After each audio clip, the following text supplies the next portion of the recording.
Previously, Yao had offered 1 million to anyone willing to take down Chen. However, before anyone could act, the boss transformed, and the system forcibly opened the exit portal to the realm. Chen immediately tried to leave, mocking everyone as he did. Luo faced a critical decision. Despite his initial plan to stop Chen, he turned back to help Yao, who was in imminent danger from the boss. This choice left Luo in a bad position. Now to this week's chapter. In that moment, fear gripped Luo as he realized he had no chance to dodge the attack. Just as the boss's strike was about to land, a skill descended, locking the monster in place and saving Luo from the deadly blow. The Guardian roared in pain, its movements halted by the unexpected intervention. Sue's voice rang out as she revealed herself to be the one holding the Guardian in place. She shouted that she would take the support role, just like last time, while Luo focused on dealing damage. Wasting no time, Luo began channeling a spell, his staff glowing brightly as energy built up. With precision, he unleashed the Fireball skill, sending several fiery projectiles hurtling toward the Guardian. The fireballs struck the monster, each hit making it roar in pain as flames scorched its body. Meanwhile, one of Yao's men watched the fight and questioned whether those two could possibly be strong enough to handle a 3-star boss on their own. Yao, observing with a calm demeanor, replied that the other person was from the Su family. He revealed that she was the second daughter and had recently achieved an epic class. He added that every skill in her arsenal was some form of crowd control, making her a formidable support in any battle. Yao smiled and continued, pointing out that Luo was the only one dealing damage and the only person present capable of handling the 3-star boss. He admitted that if his guild had faced such a monster, they would have been wiped out countless times. Then, with a gleam of ambition, he stated that he wanted to recruit Su into his guild. His guild members, however, were less certain. One of them hesitated before commenting that Su was the second daughter of the Su family, adding that Yao already struggled to deal with the eldest sister. Bringing Su into the guild might not be as easy as he thought. Meanwhile, Luo unleashed more fireballs at the boss, each strike drawing a roar of pain from the massive creature. As the flames began to fade, the boss looked battered and worn out, dropping to one knee. It was clear to Luo that the boss was on the verge of defeat. He realized that the boss had already been low on health when it transformed, which explained why it couldn't last much longer. Just then, Su turned and screamed for Luo to finish the boss off. However, Luo hesitated, responding that the boss was the secret realm keeper. Su stared at him, confused by his words. Luo avoided her gaze, hoping she would understand what he meant without needing further explanation. Su understood what Luo meant and felt a wave of gratitude, thinking that he always looked out for her. Without hesitation, she began channeling an attack, her staff glowing brightly. The energy built until she unleashed it at the boss. The creature, weakened and unable to defend itself, could only take the full brunt of the attack. It roared in agony, realizing it was facing its end. The skill faded, and as the dust settled, silence hung in the air for a moment. Many players from the Misty Rain Guild stood frozen, then erupted into cheers as they realized they had leveled up. Their expressions shifted from shock to joy, marveling at what had just happened. The system announcement followed, declaring that Ch21 was the first to clear the level 15 secret realm. It stated that she would receive special rewards, including one realm scroll. The notification left everyone in awe of her accomplishment. As Yao moved to hug Luo, he enthusiastically declared his gratitude, saying it was all thanks to his brother for saving him. However, Luo pushed him off with a frown, his tone sharp as he replied that if Yao had not shown up, he would have already defeated Chen, resolving the problem once and for all. Luo's thoughts darkened as he considered the consequences. Allowing Chen to escape was like letting a cub return to its den, one that would grow stronger and eventually bring endless trouble for him in the future. Hearing Luo's words, Yao paused, his expression shifting as he realized the gravity of the situation. He turned to Luo and hesitantly asked what they should do about Chen. After a moment of silence, Yao quickly added that he would pay Luo $1 million if he joined his guild, promising to keep him safe from future threats. Luo's gaze hardened as he replied that not everything could be solved with money. He then questioned Yao, asking what else he had to offer besides his wealth. But Yao ignored Luo's question, his expression growing serious as he declared his ambition. He explained that his dream was to create the strongest guild in the world, and to achieve this, he needed to gather the best players. Once again, he urged Luo to join, this time emphasizing the resources he could provide. Yao stated that his family had access to the largest pharmacy in Linhai City, promising endless supplies of medicine for the guild. Luo opened his mouth to respond, but Yao cut him off with an even more determined tone, insisting that he let him finish. Yao then revealed that his family also had ties to the Z family, the top forging family, who possessed advanced skills for crafting powerful items and weapons. He emphasized that these resources could help Luo and the guild reach unprecedented heights. Luo froze and turned back to Yao, his expression shifting as he processed what he had just heard. He asked with a hint of disbelief if Yao was referring to the forging master of the Z family. Yao nodded confidently and explained that his father was an old friend of the Z family's head. He added that with enough materials, any piece of equipment could be forged with just a word from his father to his old friend. The weight of this revelation lingered in the air, leaving Luo deep in thought. Luo understood the value of forged items, knowing they were significantly better than those bought from NPCs. As he considered the offer, Yao noticed his interest and smiled. With a more relaxed tone, Yao said it was fine if Luo wasn't ready to join the guild yet, but asked if they could at least add each other as friends. He assured Luo that he could message him anytime he needed equipment crafted, and he would gladly help out. Seeing no downside to the deal and recognizing its benefits, Luo reluctantly agreed. Yao, on the other hand, was overjoyed, feeling accomplished even with just establishing this connection. Su and Luo exited the secret realm as Yao waved goodbye with a cheerful expression. Meanwhile, in another area, news of Su Yan spread rapidly. Players discussed the second daughter of the Su family, marveling at the revelation that she possessed an epic-class profession. One player commented on how incredible epic-class players were, while another expressed jealousy over both her beauty and skill. Just then, Chen joined the conversation with a smirk. He confidently stated that he had been right about Su Yan's abilities, declaring her a key member of their guild and the cornerstone of their pavilion's strength. His words carried a mix of pride and self-assuredness as the other players listened intently. A guild member cautiously brought up that if Su Yan defeated the 3-star boss, it meant Luo also survived the battle. Chen nodded, his expression darkening as he realized this.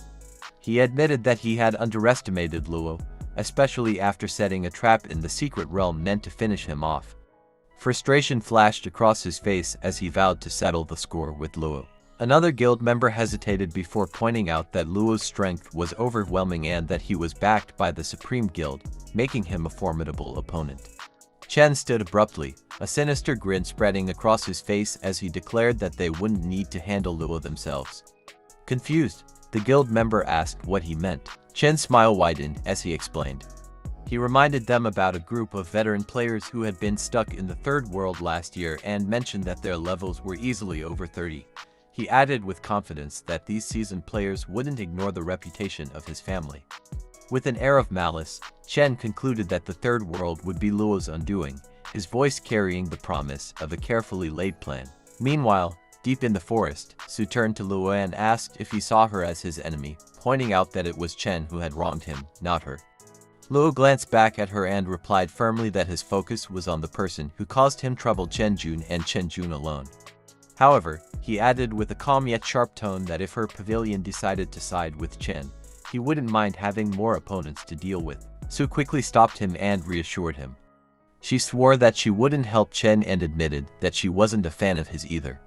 She then paused for a moment before pointing out that she knew Luo had deliberately allowed her to land the final blow on the 3-star boss. She said the rewards were rightfully his, as her gaze shifted to the pile of items lying in front of them.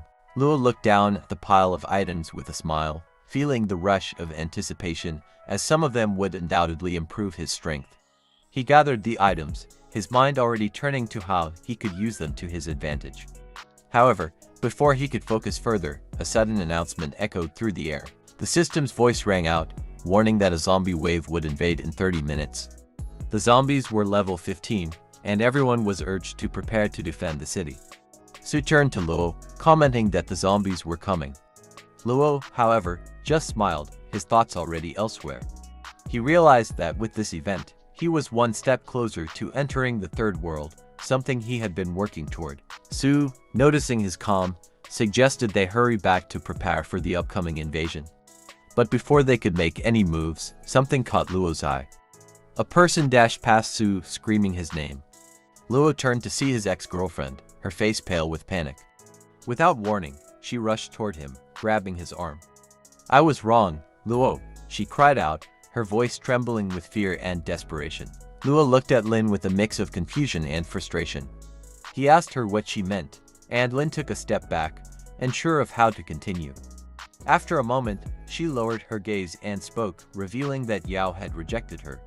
Her voice trembled as she admitted that she felt lost and alone. Su, watching the scene unfold, couldn't hold back her irritation. She snapped at Lin, questioning why she thought Luo would fall for her tricks now.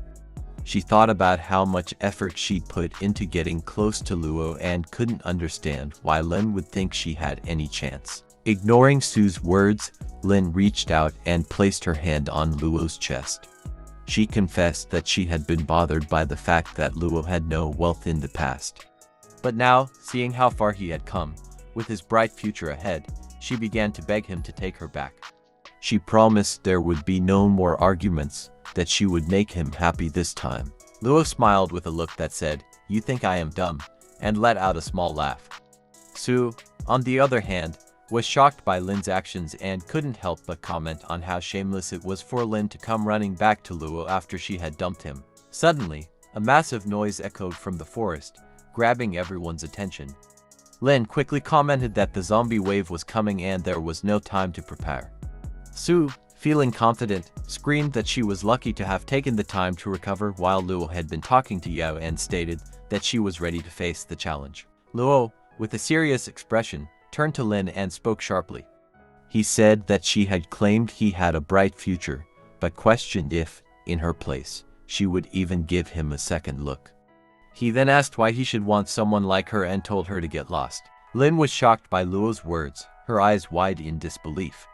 She muttered that he had changed, adding that in the past, he would have never said something like that to her. Meanwhile, the zombie wave reached them, and screams filled the air as the horde charged forward. Su, however, was ready. With a determined look on her face, she activated her skill, sending a powerful wave of energy to take down the group in front of her. She quickly turned to Luo and shouted that there were too many of them and she couldn't hold them all back. Without hesitation, Luo's hand glowed as he commanded his pet to go assist Su, ready to fight alongside her in the chaos. The pet arrived in front of Su, launching into action to fend off the zombies that were rushing toward her. Meanwhile, Luo began channeling his fireball skill, his staff glowing brightly. He launched the spell at the group of zombies, annihilating them in an instant. Just as he was about to regroup, a voice called out for him. Luo turned quickly, only to see Lin's hand caught by the zombies. She stared at him, panic in her eyes. Su started to move toward Lin, ready to help, but Luo stopped her, his expression serious. He warned that if Su went after Lin, she wouldn't make it back and would be sent back to the respawn point. Luo's attention shifted back to Lin as her voice suddenly cut off. The zombies were closing in on her, and he noticed a starlight symbol of death forming around her. His heart sank, and he questioned if that was the end for her. Su spoke up, her tone grim, stating that Lin's number of revivals must have run out. But there was no time to dwell on it. The zombie wave was far from over, and more were closing in on them. Luo turned away, his focus shifting back to the pressing danger. He muttered that there was no time to dwell on what had happened to Lin and that the zombies needed to be dealt with first. Su nodded in agreement, tightening her grip on her weapon as she prepared for the next wave of enemies. But as the chaos continued around them, Luo's mind began to wander, memories flooding his thoughts. Among the countless recollections, one stood out above the rest, the memory of him and Lin when they had first started dating. They were so happy back then, everything seemed simple and full of promise. He could still remember the way her laughter had sounded, the carefree days they'd spent together. Back then, it had felt like they were unstoppable, two people destined to walk side by side. But now, it all felt like a distant dream. Shaking his head, Luo pushed the memories aside, focusing on the battle at hand. There was no place for nostalgia when their survival was at stake. Time passed, and they finally made it back to the city, where many hunters were still battling the remaining zombies. Sue, looking worn out, glanced around and asked if the zombie wave had finished yet. Luo, standing tall and scanning the area, replied that she needn't worry. He explained that there were 3 waves a day, and they were nearing the end of the final wave. They just had to wait it out. Just then, the system announced that the 3 zombie waves had been completed, but there was still one task left. Luo needed to clear a secret realm, as he hadn't finished the one he was the realm master of. Upon reading the message, Luo realized that if he wanted to enter the third world, he needed to clear a secret realm as soon as possible. He opened a portal and started walking toward it, telling Sue that the zombie wave would finish soon, and she should take the time to recover. Sue, confused, asked what he was doing, but Luo simply nodded and stepped through the portal, focused on his next step. Sue watched Luo leave, her thoughts lingering on him. She whispered to herself, wondering if he was truly okay after what happened with Lin, and if she should follow him to make sure. Meanwhile, in the zombie hospital, a level 17 area, Luo stepped inside, determined. He commented to himself that he should be able to clear the place before the zombie wave finished. As he walked further in, the zombies began to notice him, but he just smiled, ready to release some of the tension from the battle. With a snap of his fingers, he summoned his pet, prepared to make quick work of the undead and clear the dungeon swiftly. A few minutes had passed since Luo began, and all that remained were the bodies of the zombies and the loot they had dropped. Just then, a system window appeared, congratulating him for clearing the level 17 secret realm. The rewards were displayed: 200,000 experience, 1 gold, 30,000 energy points, and a Demon Slayer ring along with a lightning spellbook. The system then announced that he had completed the necessary tasks to access the world boss of the second world and that the passage had been activated. As the window faded, the system congratulated him once more, this time for reaching level 19. But before Luo could process that, another congratulatory message popped up, announcing that he had reached level 20. Luo smiled as he passed some of the loot to his pet, commenting that with these upgrades, it would slowly evolve and grow stronger, possibly reaching a mythical level soon. His pet, thrilled to receive the gift, happily accepted it. Luo then turned his attention to the loot he had received. He noted that the new skill and equipment would significantly boost his attack and HP. He understood that once the zombie wave finished, he would need to prepare for the world boss of this floor. A system window popped up, revealing his new skill, Super Lightning Spell Upgrade, which summons a lightning strike to deal 300% magic damage to a single enemy, with a 30% chance to paralyze them for 1 second, costing 95 mana points and having a 5-second cooldown. A system window appeared, displaying his new equipment, Purgatory, Demon Slayer Envoy, Leave 20, Gold, a 3-star item for Mage and Beast Tamer classes. It granted 155 magic attack power, plus 10 intelligence, and plus 10 spirit. The Demon Slayer attribute burned 200 mana points from the enemy with each attack, or equivalent health if the enemy lacked mana. As he was reading the information, a message popped up from Sue, telling him that the zombie wave had finished and asking if he wanted to tackle the second world boss together. At the same time, a message from Yao arrived, requesting help with the level 20, 3-star boss. Yao admitted he couldn't handle it alone. Luo thought about Sue and how her skills could improve his chances of defeating the world boss. He then thought about Yao, feeling that Yao could be a bit of a hassle, but remembering that he had helped him out before. He replied to both, saying he would meet them in 15 minutes at the entrance of the Zombie Royal Palace. Both agreed to the location. Thanks for watching. If you enjoyed it, please subscribe and like. It really helps me out.